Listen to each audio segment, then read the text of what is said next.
নমস্কাৰ সকলোলৈকে মই এই চেনেলটোলৈ স্বাগতম জনাইছোঁ। আজি মই আপোনালোকৰ বাবে এটা আমৰ সুন্দৰ আচাৰৰ ৰেচিপি আগবঢ়াইছোঁ। ভাল লাগিলে আপোনালোকে প্লিজ লাইক কৰিব, কমেণ্ট কৰিব, শ্বেয়াৰ কৰিব আৰু ছাবস্ক্ৰাইব কৰিবলৈ নাপাহৰিব। প্ৰথমতে মই আম 5টা ধুই লৈ কাটি লৈছোঁ, বাকলি গুচাই লৈছোঁ আৰু পিহনাত পিহি লৈছোঁ। এনেকৈ আপোনালোকে মছলা ব্যৱহাৰ কৰিব: নিমখ, হালধি, শুকান জলকীয়া, ৰেড চিলি কাশ্মীৰী পাউডাৰ আৰু অলপ গোটা মছলা। এনেকৈ গোটা মছলাখিনি মই প্ৰথমে কেৰাহীত গৰম কৰি তাত দিছোঁ আৰু তাত শুকান জলকীয়া 3টা এড কৰি এনেকৈ ভাজিছোঁ। এনেকৈ 2-3 মিনিটমান ভজাৰ পাছত ঠাণ্ডা হ'বলৈ এনেকৈ নমাই দিছোঁ। এয়া আপোনালোকে দেখাৰ দৰে মই এনেকৈ ঠাণ্ডা কৰি লৈছোঁ। তাৰপাছত গুড়ি কৰি থোৱা আমখিনি আপোনালোকে পাৰিলে 2-3 ৰ'দত শুকুৱাই ল'ব। এতিয়া বতৰ ডাৱৰীয়া হোৱাৰ কাৰণে মই এনেকৈ চেপি লৈছোঁ আৰু আমখিনিৰ পৰা পানী উলিয়াই একেবাৰে শুকান কৰি লৈছোঁ।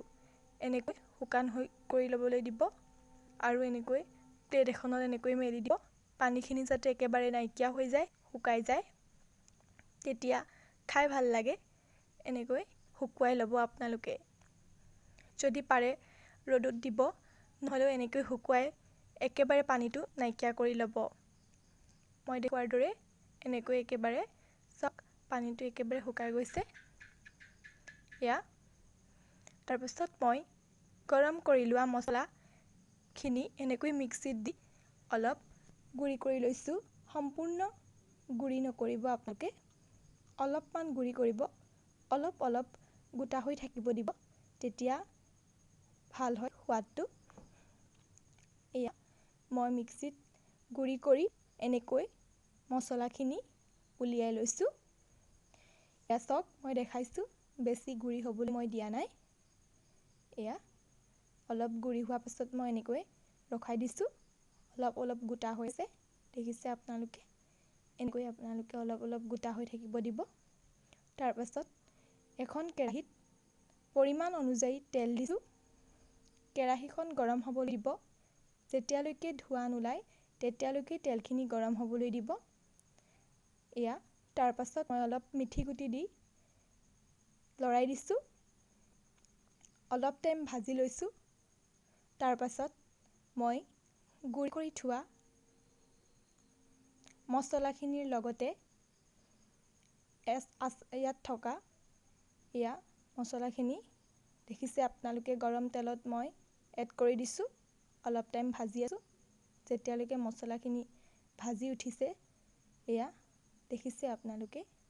তাৰপাছত মই গুড়ি কৰি থোৱা আমখিনি অলপকৈ এড কৰিছোঁ।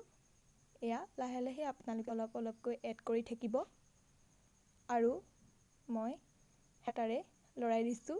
মছলাখিনিৰ লগত মিক্স কৰি দিছোঁ। গোটেইখিনি এনেকৈ মিক্স কৰি লৰাই ল'ব। 1-2 মিনিটমান লৰাই ল'ব। গেছটো ল' ফ্লেমত ল'ব।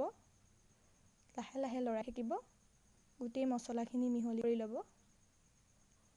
এয়া চাওক, সম্পূৰ্ণ মছলাখিনি মিক্স কৰি লৈছোঁ। এয়া হৈ গ'ল। আপোনালোকে দেখিছে, এয়া মছলা আৰু আমৰ গুড়ি কৰি থোৱা আমখিনি সম্পূৰ্ণ মিক্স হৈ গৈছে। কেৰাহী নমাই এনেকৈ আমি ঠাণ্ডা কৰি লৈছোঁ। এয়া মোৰ আমৰ আচাৰ সম্পূৰ্ণ হৈ গ'ল।